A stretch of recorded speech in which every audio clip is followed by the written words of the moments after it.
Thank you, Corinne. And this is Jutta. And so I am going to discuss the challenges that we face in using AI systems, especially if the goal is inclusion and ensuring that there is greater employment of people with disabilities.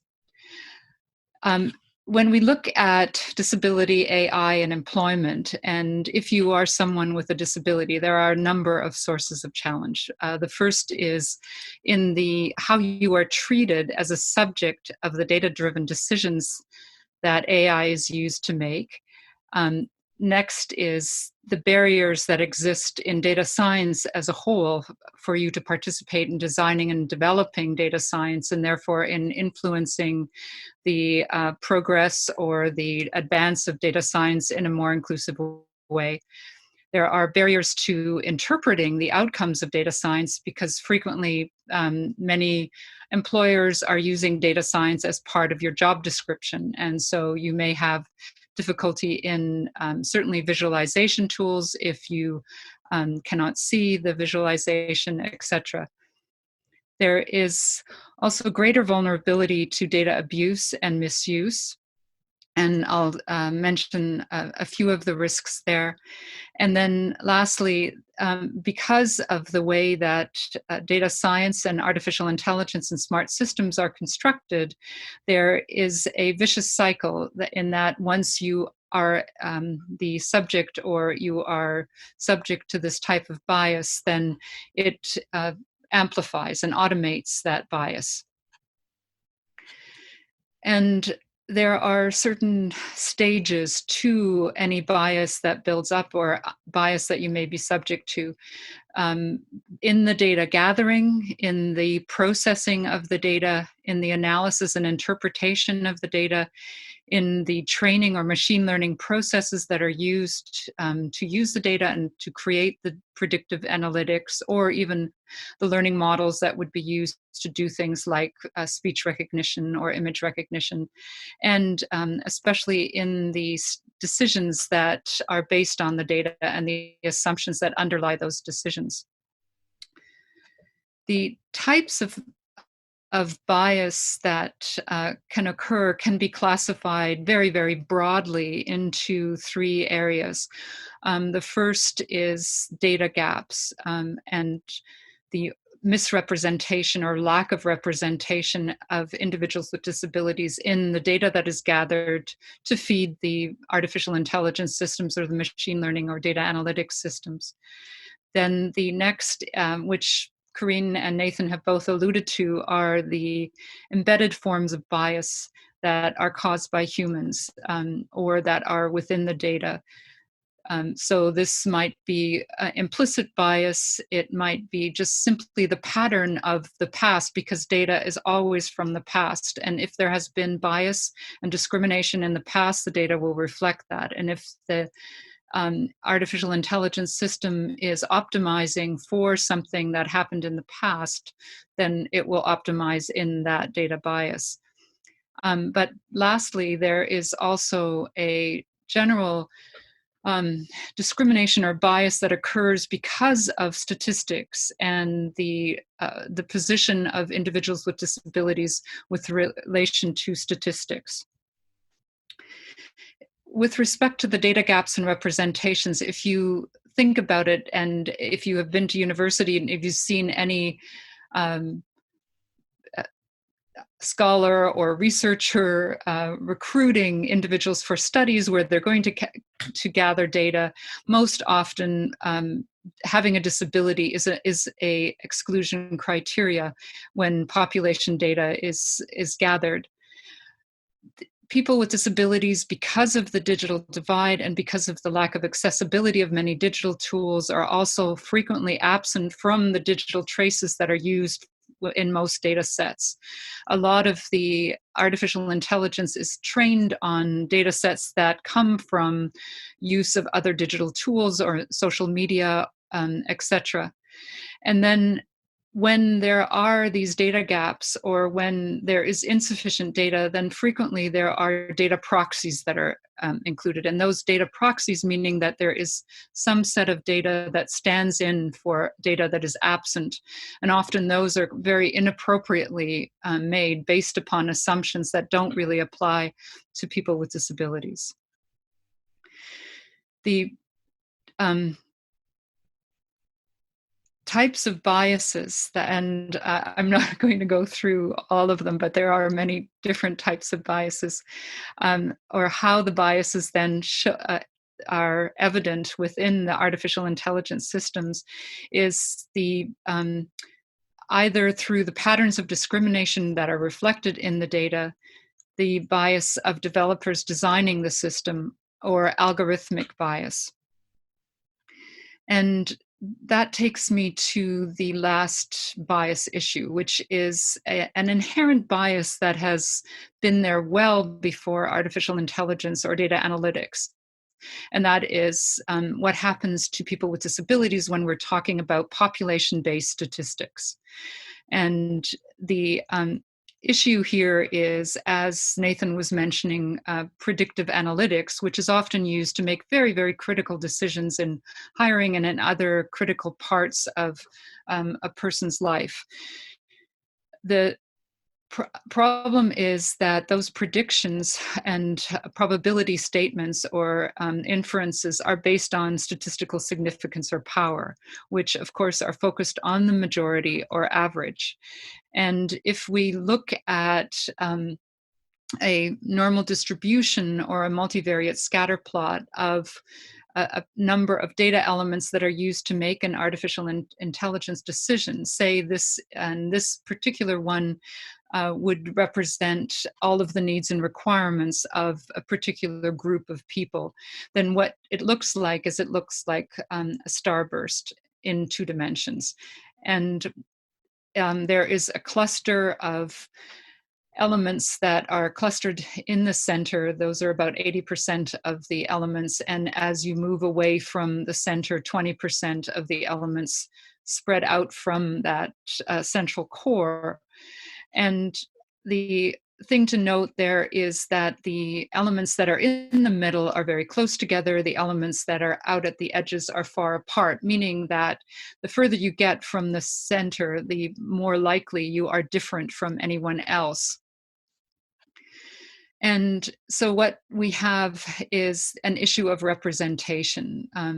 In order to adequately be represented within the decisions that are being made by artificial intelligence systems, requires a large homogeneous number. And quite often, noting what happens to people that are out at that outer edge is that you may represent a sample of one because there's nobody else that is similar to you or nobody else within a data set that can represent you. One of the other things that frequently happens when data is being processed is that those outliers are eliminated, and data brokers or the individuals that create data sets for artificial intelligence to make useful inferences as quickly and efficiently as possible will emphasize the dominant patterns, which means that the other patterns will disappear. And when there is a decision being made regarding a population or an optimal is being identified, then it usually means that it's biased towards the majority, and people with disabilities are not the majority. So statistical significance, which sways a decision or which a decision is biased towards, would push someone away from the edges or small minorities or people with disabilities. So what we can say about predictions is that if you're in that inner core of about 80% of the data elements, then the predictions that are being made based upon predictive analytics are going to be highly accurate. When you move away from it, they're inaccurate. And if you're out at the outer edge, they're wrong. They are likely to be completely inaccurate regarding your particular situation. And if a choice is being made, then the choice will be made against you.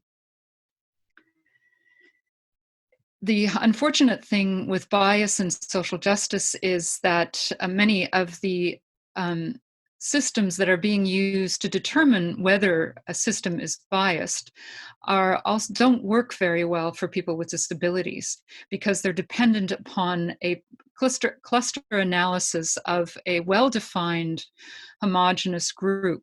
So here is the cluster of individuals that are it may be based on race, it may be based on language, but there's an easily definable characteristic that can be captured within data. People with disabilities are very, very different from each other. The only common set of data is difference from the norm. And so the tools that say, well, let's compare the performance of the artificial intelligence system with the majority and or with the default, and then with this particular identified cluster, there will be many people that will fall through the cracks or be stranded at the edges if you have a disability. Data abuse and misuse is also an issue, because people experiencing disability are most vulnerable to data abuse and misuse because they're highly unique, and there are many threats with respect to insurance coverage, with respect to other area issues. And the data protections don't work because they depend upon de-identification at source. And if you have a disability, you are unique and you're highly likely to be re-identified. And also, individuals with disabilities frequently barter their privacy for essential services. The minute you ask for an exception from a particular rule with respect to data, you can be re-identified. So Corinne has talked a little bit about the impact on employment and HR, and I'll go through this fairly quickly because I think I'm saying some of the same things. But in terms of impact on hiring, as was mentioned, the recruitment channels, quite often individuals will use, or companies will use, HR firms will use a system that allows you to filter a large set of applicants to determine who are the most likely ones that you should hire. It's based upon past data and on data sets that don't represent people with disabilities. There are the application tests screening for competencies. And here, one thing that I want to stress is the psychometric tests. The psychometric tests that are used for those soft skills are very frequently based upon a data set that does not include people with disabilities and a variety of different types of disabilities. There is, of course, an impact on training and onboarding. Learning analytics is frequently used for orientation training and upgrading training. And there are inaccessible training interfaces, as Corinne mentioned. But the other issue here is that especially if it's adaptive or personalized learning systems, then it becomes a vicious cycle in that the analytics are not likely to capture the actual needs of the person that is undergoing the training. It becomes more difficult. You struggle with the test. And so the feedback loop that occurs there means that the next person is also going to have similar difficulties, because the optimization of learning will not work for the individuals that are different from the majority of the data set. And accessibility of data science tools and data visualization tools, of course, make it difficult to participate in the data science that is being adopted within a workplace. The impact on performance and promotion can also be quite extreme. There is an increase in work surveillance, especially within the gig economy. and with a number of large employers that are attempting to optimize the efficiency and the productivity of employees.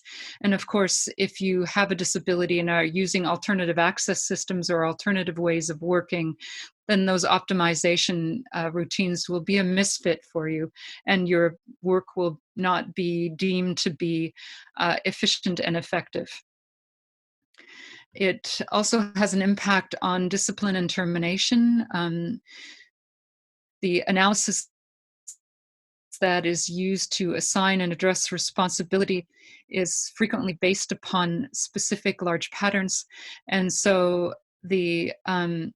if there is an attempt to detect a bias on the part of the employee or our employer and discrimination on the part of the employer, the patterns of discrimination and bias towards people with disabilities won't be recognized.